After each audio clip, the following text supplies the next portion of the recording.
E aí, pessoal, tudo bem? Aqui quem fala é o Felipe Chakra.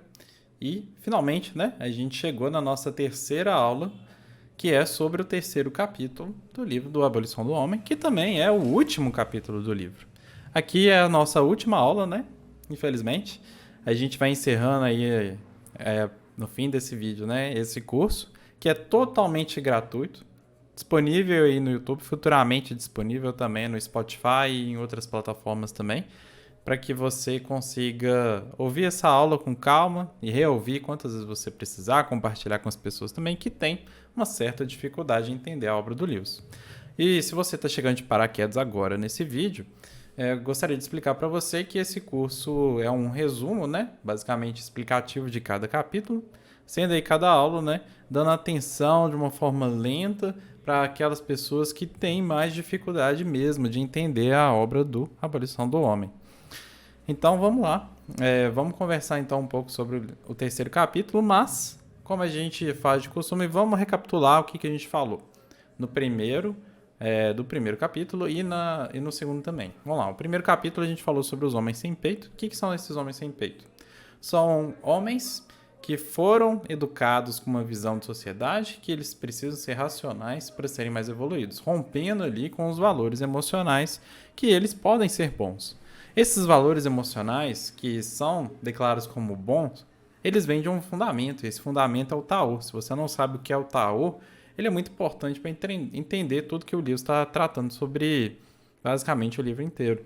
Então, se você quer entender sobre o Tao, vai lá no minuto 20 e poucos da primeira aula, que é quando eu começo a explicar sobre isso, que é quando o Lewis trata sobre isso no livro também.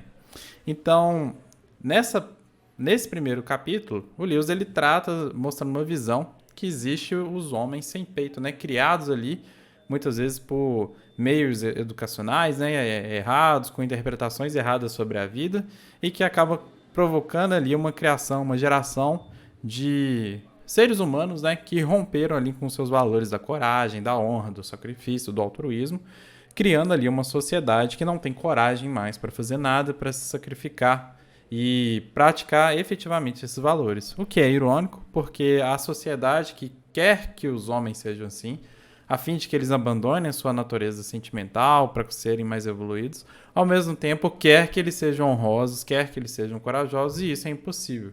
Então Lewis finaliza, né, o primeiro capítulo falando: você rompe o órgão, você castra esses homens, mas você ao mesmo tempo quer que ele seja frutífero, né, que ele prospere. É a mesma coisa, você tira ali o que torna ele capaz de ser um homem efetivamente corajoso e honroso, e ao mesmo tempo quer exigir que ele seja isso. Isso não faz o menor sentido. E aí a gente pula então já para o segundo capítulo, né? Que a gente fala sobre o caminho, né? E nesse caminho, o Lewis ele trata sobre as pessoas que são guiadas ali, em vez de ser pela razão, que elas descobrem que a razão também pode ser algo enganoso, elas vão ali pelos impulsos. E os impulsos são uma coisa imprevisível. Por quê? Porque o impulso, ele sempre vai brigar com outros impulsos para ver quem que vai ser superior. E não necessariamente o impulso que vai vencer é um impulso correto, um impulso bom. Podem até existir impulsos bons, como por exemplo, a mãe tem um impulso de proteger seus filhos, assim como o pai também. Então podem existir impulsos altruístas, impulsos corajosos, mas não significa que dentro de todos os impulsos que existem, que sempre vai existir uma pessoa que vai ser sempre guiada por impulsos bons. Na verdade, não. Como eu falei, e como o Lewis trata, né, os impulsos eles brigam entre si para ver quem que vai dominar. Então, se sempre o impulso ruim ganhar o domínio, né, ele vai dominar a pessoa e vai sequestrar ela nesse estilo de vida que ela está aprisionada a ser um animal, a ser um ser movido impulsivamente, que não consegue mais fazer uma projeção de vida de longo prazo, não consegue planejar mais os seus relacionamentos, a sua carreira e tudo mais que ela traz, porque ela é movida simplesmente porque pelo presente, o que ela quer ali e agora. Então a gente tendo, né, esses dois tipos de extremos, né, um extremo racional, que ele abole com todos os sentimentos, mas ele se torna um homem sem peito. E a gente tem um extremo dos impulsos, que é o homem que impulsivamente se torna escravo ali da sua impulsividade e ele se enquadra muito como um comportamento animalesco que acaba assim entrando na abolição do homem, que é o terceiro capítulo que a gente vai discutir agora. Então tá bom. Nesse terceiro e último capítulo, né, o Lewis ele quer analisar sobre a conquista da natureza do homem. O que isso significa? O que significa conquistar essa natureza do homem? Significa o seguinte: quando o homem ele conquista efetivamente alguma parte da natureza, como por exemplo, ele conquista a natureza quando ele tem a capacidade de voar. O homem é incapaz de voar pela sua própria natureza, então ele tem que criar mecanismos para vencer isso, exercer um poder sobre a natureza e conseguir voar. Por isso que a gente tem avião, por isso que a gente tem helicóptero, assim como outros instrumentos que a gente consegue vencer essa natureza. Mas a maioria, grande maioria das pessoas, elas não têm acesso a isso sem que alguém dê uma permissão. Então, essa estrutura de poder sobre a natureza, na verdade, sim, às vezes os cientistas, né, eles acham que assim, o homem ele conquistou a natureza podendo voar, mas na verdade não. Quem conquistou foram alguns homens que eles permitem que a grande maioria que não tem esse poder tenha acesso a partir de alguma condição. E a gente tem aqui na nossa estrutura de mundo, a condição para a gente ter acesso a isso é pagar um valor para conseguir ter acesso a esse tipo de serviço, né, esse tipo de poder. Então a gente percebe que quando um homem ele conquista um poder sobre a natureza, ele não está conquistando só sobre a natureza, mas também um poder sobre os homens. Então cria uma estrutura de poder concentrado numa minoria. Uma minoria que sempre ali vai se perpetuar numa constante dedicação para se manter no poder. E sempre, para cada geração que for passada, também ter o poder sobre as gerações passadas e, se possível, também manter o seu poder nas gerações futuras também. Então, o poder das comunicações, do rádio, por exemplo. Não adianta, né, eu falar que o homem tem esse poder se eu sei que a rádio ela é determinada, veiculada, com sérias políticas controladas por uma minoria de pessoas. Isso não é uma conquista geral. Assim como muitas outras coisas da nossa vida, a gente é dependente de uma minoria para a gente conseguir ter acesso e poder sobre a natureza, né? A produção da energia elétrica, assim, com outras coisas, que a gente pode até, né, com vasto conhecimento, tentar sair dessa dominância, mas ainda com certas limitações, porque a estrutura mundial que nós temos hoje é uma estrutura em que uma minoria sempre vai ter um poder grande sobre a maioria. Aí, então, eu vou dar outro exemplo para você. Vamos supor que se você pedir para uma pessoa carregar algo pesado para você, né, em troca de pagamento, quem tem o poder de carregar coisas pesadas não é você, mas sim a pessoa que foi contratada. Então, da mesma forma que eu estou falando aqui, que a gente paga para viajar de avião, que a gente paga para ter acesso ao rádio, que a gente paga para tudo, né, para ter acesso a esses meios de poder, isso apenas simboliza o quão somos dependentes desse mecanismo, desse sistema que é incutido em nós. Então, assim, o Lewis até demonstra de uma forma irônica, né, que muitos acham que pelo benefício científico, né, pelas conquistas científicas, acredita mesmo que nós, seres humanos, somos muito poderosos, né, sobre a natureza. Mas o curioso é que, na verdade, a gente é cada vez menos poderoso em relação aos homens que realmente têm o poder. Então, a partir do momento que essas pessoas que têm poder, elas passam a crescer, passam a ter influência na sociedade, ironicamente, essas pessoas de poder, mesmo que tenham certo domínio sobre a natureza, elas têm sim uma limitação. Como, por exemplo, né, elas ainda estão aprisionadas a certas condições da natureza. Então, até o momento, por exemplo, que o homem ele não consegue ficar sem se alimentar, sem depender de nutrientes, ele é dependente da sua natureza. Ele ainda não conquistou ali a condição de poder dele ser completamente dependente da natureza. Ele ainda tem que se alimentar, ele tem que beber água, ele tem que se submeter a condições que a natureza impõe para ele, que ele não pode sair disso. É claro que existem mecanismos, né, para tentar burlar isso, mas não de forma 100% eficiente, e isso ainda não, pelo menos até o momento, ainda não chegou até nós, ou não chegou até essas pessoas de grande poder. Então, pode-se perceber que, apesar de tudo isso, o poder dessas pessoas ainda é muito limitado pela quantidade de limitações que elas ainda possuem. E aí, por exemplo, né, o avião ele precisa do combustível, a rádio ele precisa da energia e os contraceptivos, né, eles precisam de materiais para que sejam fabricados, materiais naturais. Então, todos esses exemplos, assim como outros, demonstram que os recursos da natureza, até para manutenção, né, do poder sobre a natureza, é necessário. Então, para manter até esse poder que eles têm, eles são dependentes da natureza para conseguir, né, manter é, todo esse mecanismo funcionando. Só que aí que está uma questão. Mesmo que esse poder seja limitado com a natureza, a gente tem que levar um entendimento que o Lewis está querendo tratar aqui agora é que, apesar desse ponto de vista científico existir certa limitação, a gente tem que entender também que para que essa limitação ela acabe, existem barreiras, às vezes políticas que atrapalham, às vezes barreiras econômicas que atrapalham o crescimento desse poder, e não somente a natureza. Porque às vezes eles sabem como burlar essas dependências da natureza, mas existem várias questões éticas, morais e outras questões assim que estão influenciando na camada da sociedade a essa minoria não aumentar ainda mais o seu poder. Então, o que está acontecendo, né?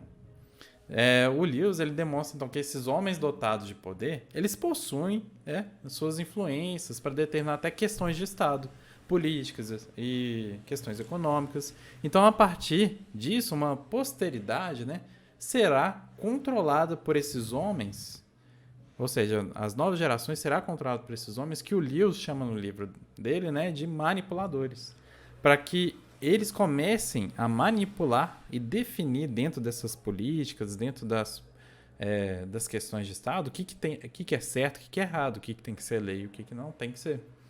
E uma nova natureza é conquistada, que é as relações humanas. E é aí que a gente vai entrar, né, no ponto principal aqui do Lewis.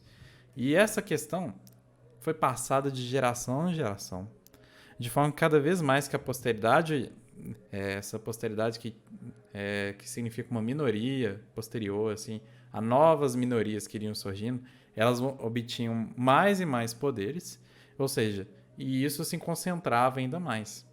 Então, quanto mais poder sobre a natureza, né, que essas minorias têm, mais poder elas tinham também sobre as relações humanas. E o que mostrava que cada nova geração que tem surgido desde então, ela é mais enfraquecida. Dessa forma, essa minoria de manipuladores, ela pode atuar, né, de forma mais livre em diversos segmentos da sociedade para que ela consiga atingir o seu objetivo. Como um ponto principal seria a educação das novas gerações. Então, se eu quero me perpetuar nessa situação de poder, eu tenho que influenciar a educação das novas gerações para que elas não aprendam a ser mais independentes. Então, por que isso é feito? Porque essa dependência que os manipuladores conquistaram se trata, resumidamente, de ter o poder de fazer o que quiser com essas pessoas. Assim como definir o que se deve aprender, o que se deve ouvir, assistir, comer e beber. Se você tem o poder da educação, né, você tem o poder do que as pessoas têm como habilidade, o que elas são capazes de fazer ou não. Então, se você tira a capacidade delas de serem mais independentes, significa mais poder para a minoria, para os manipuladores. E se antigamente, no ensino, a gente tinha uma preocupação, né, de estar repassando tradições, como o ensino do Tao, que o Lewis fala, né, que são os valores absolutos, muitas vezes relacionados com a religião, ou leis já pré-definidas há muito tempo, como a lei natural, né? A lei natural, como por exemplo, é um conceito, para quem não sabe, é uma lei que, independente se existir um político ou não, ela é existente. Se existir um Estado ou não, ela continua existindo, que é, por exemplo, não matar, não roubar, né? Assim como tantas outras coisas escritas, né, na nossa alma, naturalmente, que a gente tem a noção do certo e errado. Isso que são os valores absolutos, né? E se antigamente a gente tinha, então, essa preocupação educacional de ensinar essas tradições para preparar uma geração mais forte, né? Os valores tradicionais, eles podem ser considerados como os fenômenos naturais que estão ali sendo controlados para a minoria para que eles sejam modificados. Porque se os valores tradicionais eles estão impedindo com que essa minoria continue no poder, eles vão atacá-lo. Eles vão atacar então o Tao. Então, a intenção deles é condicionar, em vez de condicionar os alunos em tradições que há muito tempo existiam, como o Lewis fala, o Tao, para a perpetuação da humanidade, tudo isso tem funcionado, o Tao ele vai começar a ser atacado para gerar uma relação maior de dependência. Para que o que seja buscado, qual que é o parâmetro de certo e errado, não seja mais o Tao, mas seja o que os manipuladores, ou seja, aquela minoria, esteja falando e definindo o que é. Então, o Tao ele simplesmente vai ser mais uma natureza que vai ser conquistado por esses manipuladores, de forma a produzir, então, uma consciência do que for conivente ali para algum objetivo do momento, ou uma estratégia de longo prazo. E então será criado um Tao artificial, valores artificiais. E acontece que eles não teriam só a cadeira, o assento, né, de supremos, né, de definir o que é certo e o que é errado para as próximas gerações, mas também sentar na cadeira do juiz para promover condenações. Se a pessoa ali ela furou a minha definição do que é certo e errado. Beleza. Mas eu também quero ter o poder de punir ela. Porque aí é bem mais rápido a minha manifestação de poder. Eu não tenho que esperar um órgão se convencer de que eu estou certo. Não, eu quero ser ao mesmo tempo aquele que modifica a lei, né? Que modifica a noção do que é certo e errado, ao mesmo tempo eu quero ser aquele juiz que pune. Eu quero também ter esse poder. É isso que o Lewis está falando, que os manipuladores pensam, né? Então, assim, o Lewis até fala, nossa, parece até que eu estou propondo uma ficção do futuro, assim, né? Parece que eu estou propondo, tipo, uma teoria da conspiração, supondo que esses manipuladores sejam homens maus, né? A gente está supondo aqui, não, mas e se eles foram pessoas boas? E se eles não estiverem rompendo isso? Mas é aí que está um detalhe. Para chegar nessa situação de poder, eles sequer são homens de verdade. A gente aqui não tá nem falando mais de maldade, eles já perderam a humanidade. Eles nem são homens de verdade, como o Lewis explica. Porque eles sacrificaram a humanidade para tentar definir o que a humanidade deveria significar. Então, assim, já existia um significado de humanidade. E eles preferiam abandonar esse conceito, que é um conceito que cabe a todos. E eles preferiam abandonar isso, eles deixaram sua humanidade para que eles pudessem quebrar a humanidade das outras pessoas também, para que elas fossem possíveis de controlar. Então não é possível que essas pessoas sejam pessoas boas. Não existe essa possibilidade. É óbvio que elas são pessoas ruins. São como a própria palavra diz, elas são pessoas manipuladores e não colaboradores, que é uma questão muito mais diferente. Manipular conforme o prazer e o interesse delas, e não colaborar com o interesse de um todo, dos indivíduos, da sociedade. Então, eles tentam definir e quebrar tabus que não deveriam ser quebrados, esses manipuladores, né? Para que sempre eles possam romper as dependências que eles possuíam também como humanos, né? E permanecer numa posição contínua de poder, se transformando cada vez mais em coisas, em criaturas, em seres, a partir do momento que isso signifique que eles vão manter o poder deles. Mas por que eles não podem, então, simplesmente definir o Tao, né? Que é uma coisa que já existe para as nossas vidas, né? É uma coisa que eu já expliquei aqui. Se você está prestando atenção, você já sabe a resposta. Porque se eles definem o Tao para as nossas vidas, em vez de criar um artificial, que é o que eles querem, né? Vamos lá, eles querem criar um artificial, mas vamos supor que eles querem... por que eles não querem definir o Tao verdadeiro para nossas vidas? Porque quem tem o poder sobre nós, né?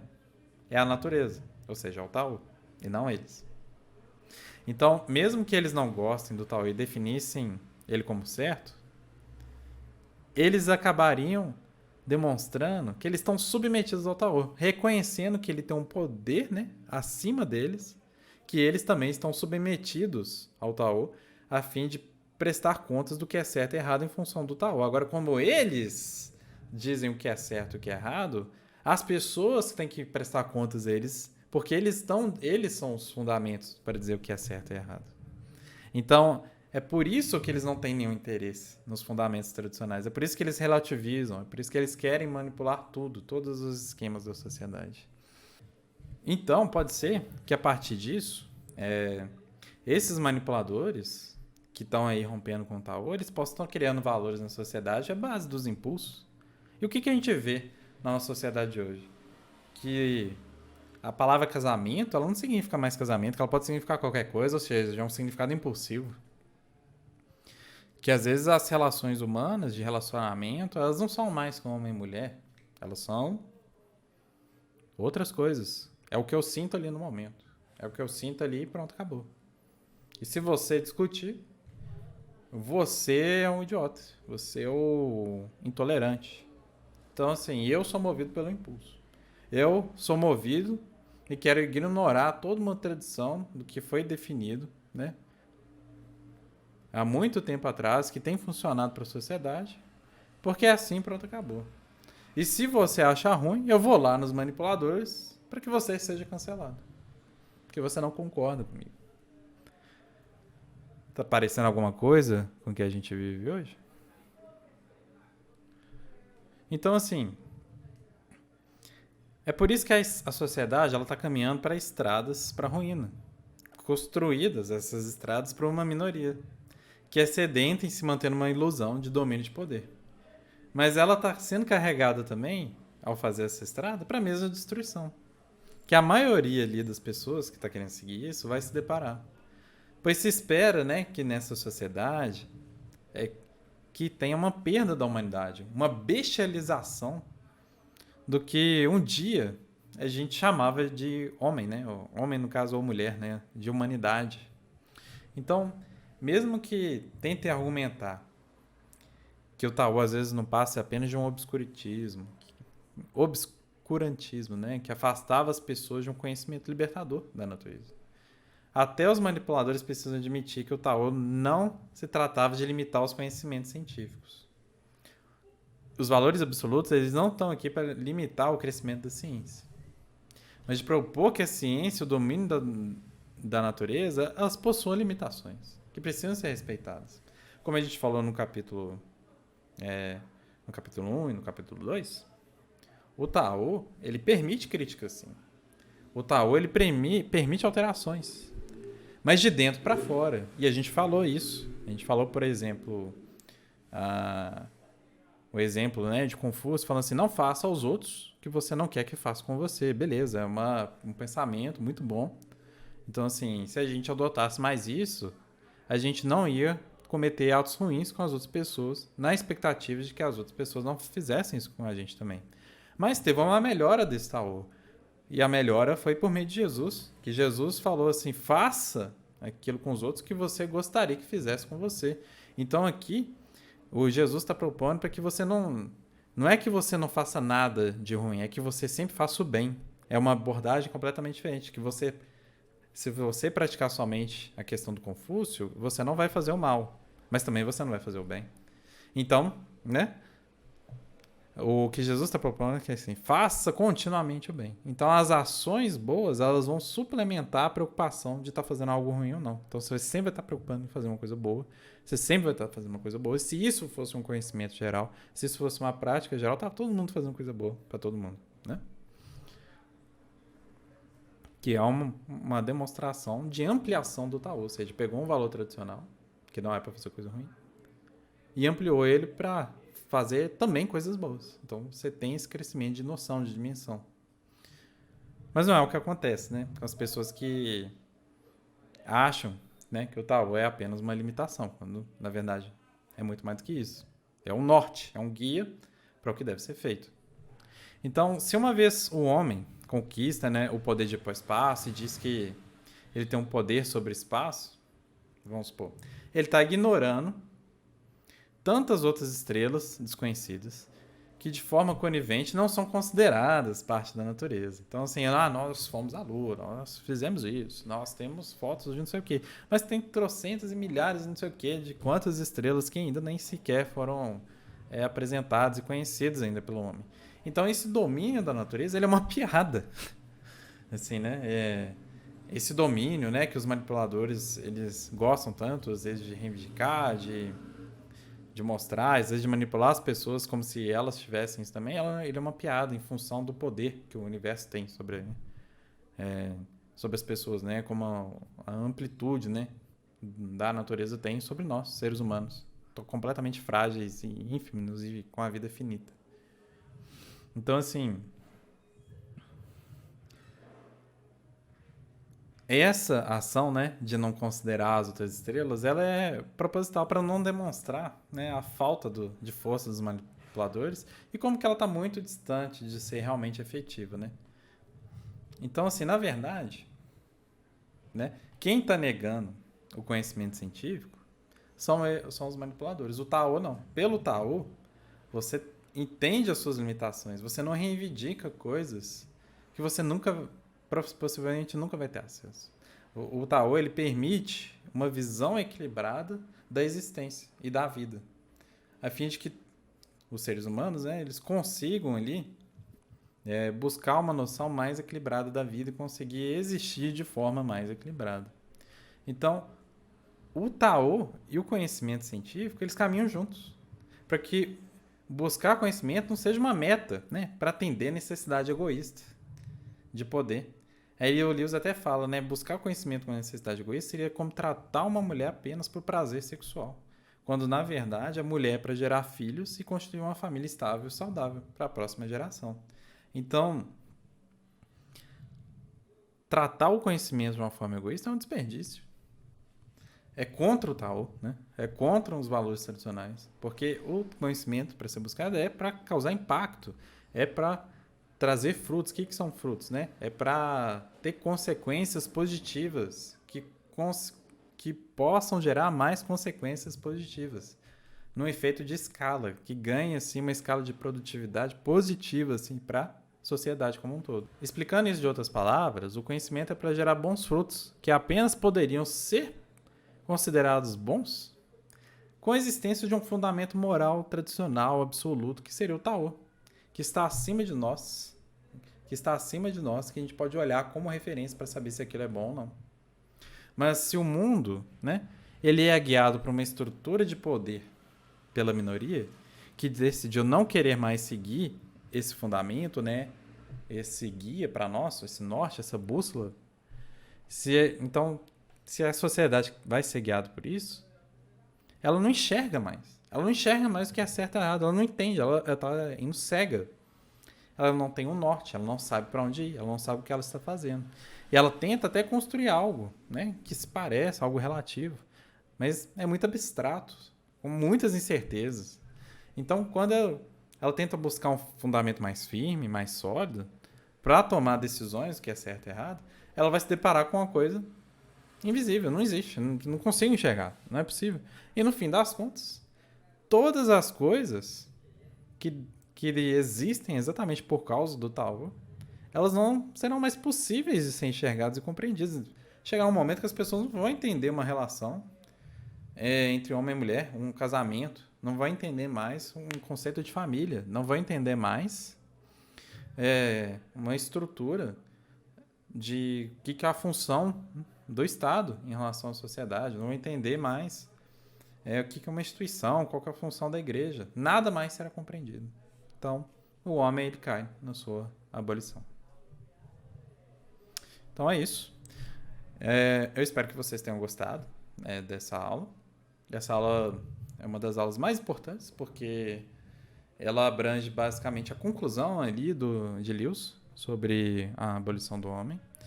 E em breve nós vamos marcar a nossa live para a gente tirar dúvidas. Então, vou fazer o seguinte: você que tem alguma dúvida, qualquer dúvida que seja, sobre a abolição do homem, você não precisa estar lá na live para fazer perguntas. Você já pode fazer aí nos comentários dos vídeos. Às vezes marcar os pontos, às vezes marcar alguma coisa que você não entendeu, às vezes uma coisa que eu falei que você acha que pode ter sido errado, ter soado errado, ou que eu falei mesmo errado. porque esse é um trabalho, tem sido um pouco difícil, às vezes é um pouco complicado de revisar. Mande sugestões, mande perguntas, que ao marcar a live vai ser gravada e você pode olhar lá se eu respondi a sua pergunta. Provavelmente eu vou responder. Então, assim, aguardo a sua participação, beleza? E um detalhe muito importante que na live a gente também vai falar sobre o nosso material escrito. Como eu falei no vídeo de introdução, o que é o material escrito?